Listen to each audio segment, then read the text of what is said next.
that has been underway for decades. Hundreds of thousands of African American men across the country have converted to Islam behind bars. To understand why incarcerated black men are drawn to this faith, I have to go inside, beyond the checkpoints and locked doors, to the secure world where so many have found Islam. How you doing?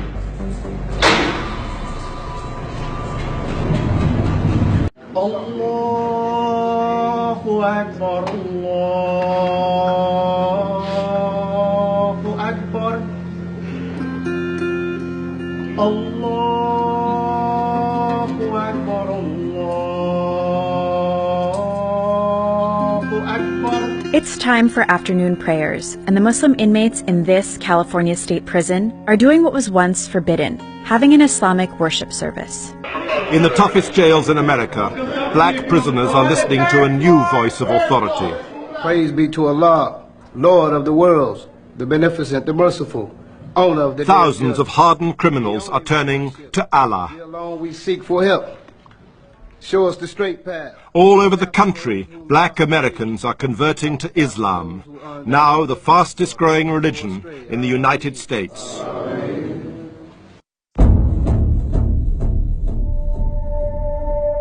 Allahu Akbar. Something radical is happening inside U.S. prisons. Allahu Akbar. How many of you all converted to Islam inside prison?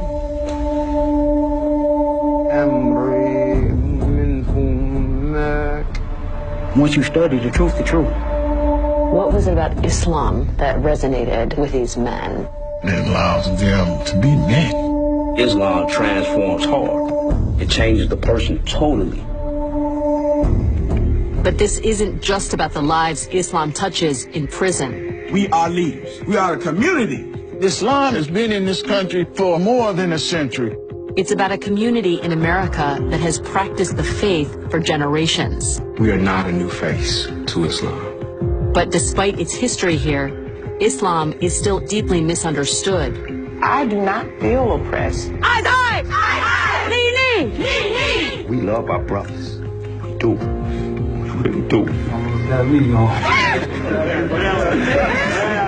So yes, something radical is going on, but it's not what you think.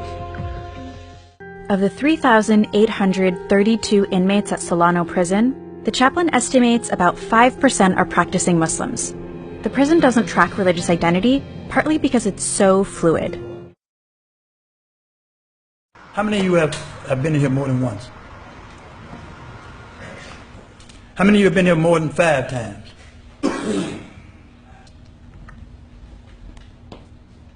5 million people in the United States are under the supervision of the criminal justice system. If it continues to increase, this number will soon rival the 6 million enrolled in the nation's higher education system. Frightening. Across the country, some of these men will return to the gangs after their release, but they all take Islam with them. It seems to offer hope of rebuilding the social and family ruins in the ghettos. I look in your faces, man, and it saddens me. Because every time I look at you, I see a fatherless child. How many of you have children? If you in here, who's guiding your babies? You have become Satan, the Shaitan's instrument to take your children and fill up the prisons with. One of the things that started me seeking something different was I was looking at the people that were around me who were older than I was, who had been in prison longer than me, and who had been on that same negative, self-destructive path, and me not being satisfied with what I was seeing in them. And at that time I started going to religious services. It didn't matter if it was Muslim, Christian, Jewish. I went seeking a better way, and I believed in God, so I knew that the only way I was going to change was through God.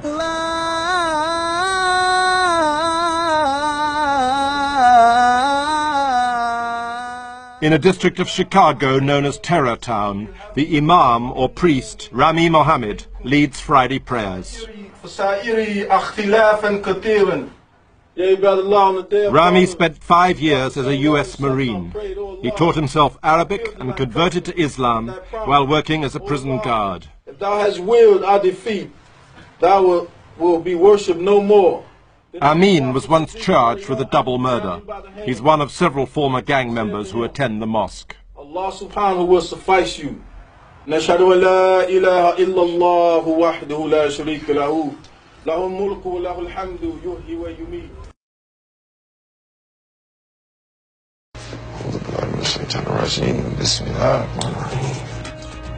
I knew that I needed to search for God because I was doing wrong. I just wanted some help. I knew I couldn't do it on my own. Allah. How many of you all converted to Islam inside prison? So almost all of you. Why do you think prison is such a prime place for this to happen? I believe that we find Islam in here because you have nothing but time and books. And once you study the truth, we don't call it a religion, it's a way of life. It's full of discipline, and it's something we all need. You know, we have the example of the prophet, and I wanted to be a different man, just being a better father, being a better husband.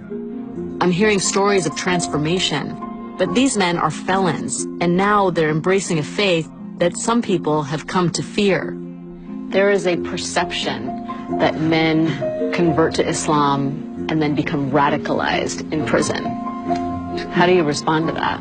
There's nothing in the Quran that teaches us to be destructive or cause harm. It's a peaceful way of life. We don't hate all non-believers. We don't hate all non-Muslims. We love people. We love safety and security just like everybody else. So our responsibility as Muslims, when we get out, we have to show them that Islam is not what they generally see in the media. Kareem began working with Ismail, a prison chaplain, to learn more about Islam and how it could tame his anger. Everything I've been reading in the Quran, when I read in the morning, is always speaking about patience. Patience is half the faith. Things are going to come to you if you believe in Allah and you rely on Him. Over the past 17 years, Ismail has counseled hundreds of men like Kareem, many with violent pasts.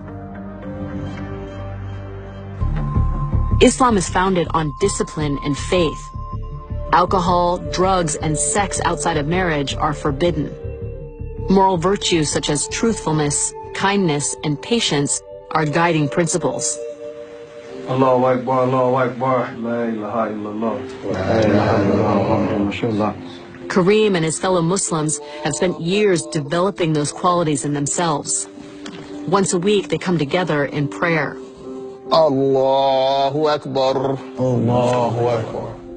The sincerity and the brotherhood that these brothers show is just so strong because that's all we have.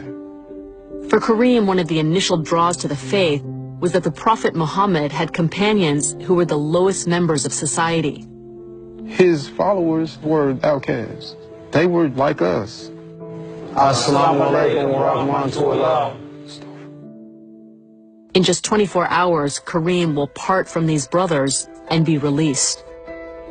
Structure and discipline have been easy to maintain within the strict confines of prison. But the outside world is filled with temptation. Many men try to make it and fail. When you get out there, the challenges are going to be outrageous. Right. You're going to be tested. He's going to try to build a new relationship with people who's doing the right thing, people who's working, going to school. I'm betting on him, and I'm rooting for him. And I pray God he doesn't let himself down. Your brother Kareem is leaving here tomorrow. Does anyone have any words for him? Hopefully I will meet you again out in the world. Forgive me, I'm getting emotional a little bit. You know, because we love our brothers. We do. We really do. We love our brothers. Love you too, Rob.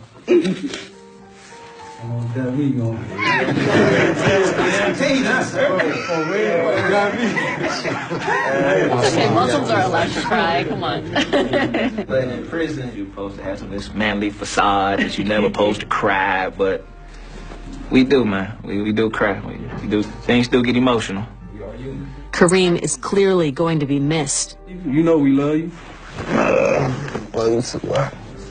Tomorrow, he leaves behind this brotherhood and takes his fortified faith and knowledge out into the world.